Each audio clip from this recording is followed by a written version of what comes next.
ಎಲ್ಲರಿಗೂ ನಮಸ್ತೆ. ನನ್ನ ಹೆಸರು ರಾಜೇಂದ್ರ. ನಮ್ಮ SR ಕೋಚಿಂಗ್ ಸೆಂಟರ್ ಚಾನೆಲ್ಗೆ ಸ್ವಾಗತ ಸುಸ್ವಾಗತ.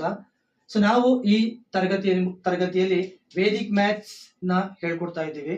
ಮೊದಲಿಗೆ ಮಗ್ಗಿ ಬರಿಬೇಕಾದ್ರೆ ಮಕ್ಕಳು ತುಂಬಾ ಕಷ್ಟ ಪಡೋದನ್ನ ನಾವು ನೋಡಿದ್ದೀವಿ. ಆದ್ರೆ ವೇದಿಕ್ ಮ್ಯಾಥ್ಸ್ ನ ಉಪಯೋಗಿಸ್ಕೊಂಡು ಹೇಗೆ ಸುಲಭವಾಗಿ ದೊಡ್ಡ ಸಂಖ್ಯೆಯ ಮಗ್ಗಿಯನ್ನ ಸುಲಭವಾಗಿ ಬರಿಬಹುದು ಅಂತ ಇವತ್ತು ಈ ತರಗತಿಯಲ್ಲಿ ನಾವು ತಿಳಿಸ್ಕೊಡ್ತೀವಿ. ಮೊದಲಿಗೆ ನಮ್ಮ ವಿದ್ಯಾರ್ಥಿಯಾದಂತಹ ಶೈನಿ ಅವರು ಟೇಬಲ್ ನ ಬರೆಯೋದನ್ನ ಹೇಗೆ ಬರೆಯೋದಂತ ಹೇಳ್ಕೊಡ್ತಾರೆ. ಶೈನಿ, ಮೊದಲಿಗೆ 46ನೇ ಟೇಬಲ್.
ನೋಡಿದ್ರಲ್ಲ, 46 ಟೇಬಲ್ ಅನ್ನ ಹುಡುಗಿ ಬರ್ತಿದೆ.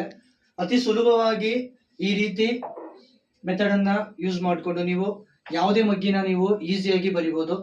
ಈ ರೀತಿ ನೀವು ಕಲಿಬೇಕಾ? ಹಾಗಾಗಿ ನಮ್ಮ ತರಗತಿಗಳಿಗೆ ನೀವು ಜಾಯಿನ್ ಆಗಿ. ನಮ್ಮ ತರಗತಿಯ ಪೂರ್ತಿ ವಿಳಾಸವನ್ನ ನಾವು ಈ ಚಾನೆಲ್ ಅಲ್ಲಿ ನಾವು ಕೊಟ್ಟಿರ್ತೀವಿ. ಯಾರಿಗಾದ್ರೂ ವೇದಿಕ್ ಮ್ಯಾಥ್ಸ್ ಕಲಿಬೇಕನ್ನೋ ಆಸಕ್ತಿ ಇದ್ರೆ ನಮ್ಮ ಚಾನೆಲ್ ನ ಸಬ್ಸ್ಕ್ರೈಬ್ ಆಗಿ, ಹಾಗೇನೆ ನಮ್ಮ ತರಗತಿಗಳಿಗೆ ಜಾಯಿನ್ ಆಗಿ. ಧನ್ಯವಾದಗಳು.